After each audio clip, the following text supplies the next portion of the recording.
Баршаңызға сәлем достар. Бүгінгі видео әдеттегідей түс жору жайлы. Бүгінгі тақырып жүзім жайлы болмақ. Жүзім жазғы уақыттағы ең тәтті жеміс. Ал енді осы жүзімді түсімізде көрсек қалай жоримыз? Соған тоқталайық.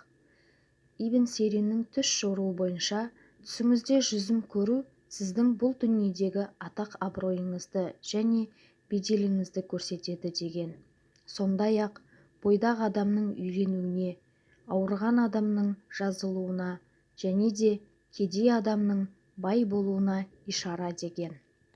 Ибн Сириннің түс жоруы бойынша бойдақ адамның түсіне жүзім кірсе, ол адамның тұрмыс құратынына ишара деген. Түсіңізде жүзімді көру сіздің жомарттығыңыздың белгісі. Ауырған адамның түсінде жүзім көруі дертінен айығатындығының белгісі. Тұрмыс құрмаған қыз түсінде жасыл жүзім көрсе, бұрыннан армандап жүрген нәрсесіне қол жеткізетіндігіне ишара. Кедей адамның түсінде жүзім көруі өмірінің жақсаруына ишара.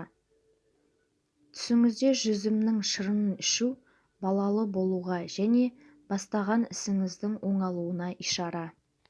Түсіңізде жүзімді сығып, шарап жасап жатқаныңызды көрсеңіз, сіздің бір күнәлі іс жасайын деп жүргеніңізге ишара. Тәубе етуіңіз шарт. Түсіңізде ақ жүзімді жеп жатқаныңызды көрсеңіз, басыңыздағы қайғыдан арылып, денсаулығыңыз жақсаратындығының белгісі. Түсіңізде толық піспеген сары жүзімді жесеңіз, ауырып жүргеніңіздің белгісі. Ал піспеген қызыл немесе сары жүзімді жеу алға қойған мақсаттарыңыздың орындалатынына ишара. Түсіңізде жүзім теріп жүргеніңізді көрсеңіз, мол кіріс болатындығының белгісі.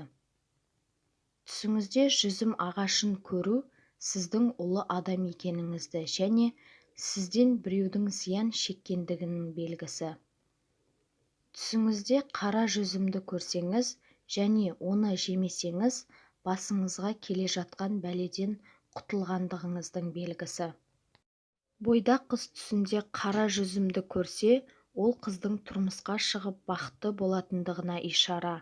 Ал ақ жүзім шалмен тұрмыс құратынына, ал жасыл жүзім бір беделді адаммен тұрмыс құратынына ишара.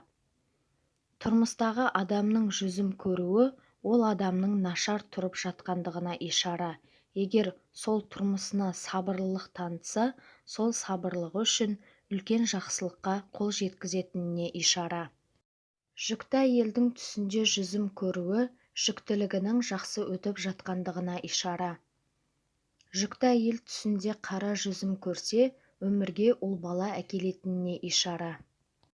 Түсіңізде жүзім сатып жатқаныңызды көрсеңіз, басыңыздағы қиыншылықтың кететіндігіне ишара.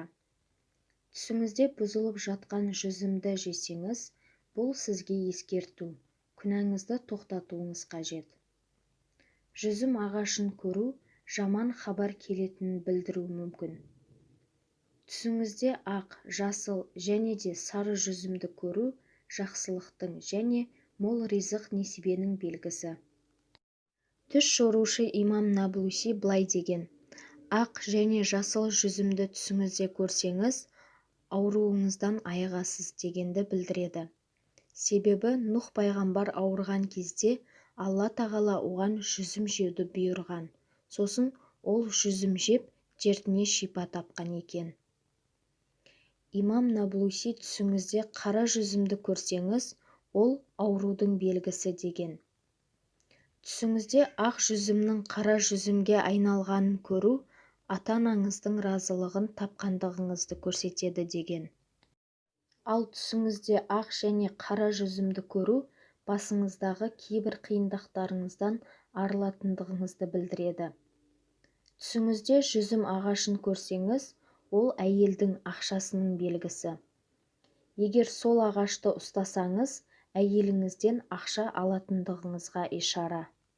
Сондай-ақ түсіңізде жүзім ағашын көру бала-шағаңыздың көп болатындығына және олардың рызықтары мол болатындығына ишара. Түсіңізде жүзімді сығып тұрғаныңызды көрсеңіз, онда ол сіздің бір жоғалған нәрсеңіздің табылатындығына ишара. Немесе жұмысыңыздан айырылған болсаңыз, сол қызметіңізге қайтып отыратындығыңызға ишара. Оған дәлел, Жүсіп пайғамбарымыз зынданда отырғанда, қасындағы адам түсінде жүзім сығып, соның шырын патшаға ұсынғанын көреді. Сол кезде Жүсіп пайғамбар оған өз қызметіңе ораласың деп жорып берген. Түсіңізде бір адамға жүзім беріп жатқаныңызды көрсеңіз, сіздің ісіңізге береке келетіндігіне ишара. Түсіңізде жүзім таратып жатқаныңызды көрсеңіз, ол сіздің садақа бергеніңізді немесе көпшілікке жасаған жақсы ісіңізді көрсетеді. Қайтыс болған адамның жүзім жеп жатқанын көрсеңіз, ол адамның арғы дүниедегі жағдайының жақсы екендігін көрсетеді. Құран кәрімде Алла тағала жәннатта жүзім бақшалары бар деген. Түсіңізде қайтыс болған адамнан жүзім алғаныңызды көрсеңіз, ол кісіден қалған мирасқа ие боласыз дегенді, немесе ата-бабаларыңыздың сізге пайдасы тиетіндігін білдіреді. Ал егер түсіңізде қайтыс болған адамдарға жүзім таратып жатқаныңызды көрсеңіз, ол адамның қарызын өтеуіңіздің немесе сол адамның атынан садақа беретіндігіңіздің белгісі. Наблусидің түс жоруы бойынша, түсіңізде ағашта өсіп тұрған жүзімді көргеннен, сол жүзімді жинап жүрген жақсы деген. Себебі ағаштағы жүзім сіздің қол жеткізе алмаған армандарыңыз болуы мүмкін деген. Ауырған адам түсінде ақ жүзім жинап жүрген болса, ол өзінің дертіне шипа табатындығының белгісі. Түсіңізде толық піспеген жүзімді жинап жүргеніңізді көрсеңіз, ақша табатындығыңызға ишара, бірақ ол ақшада береке болмайтындығының белгісі. Түсіңізде қурап тұрған жүзім ағашын көру, алдағы өміріңізде қаржылай қиындық болатындығына ишара. Ибн Шахиннің түс жоруы бойынша, түсіңізде тәтті жүзім өміріңіздің жақсы болатындығына ишара.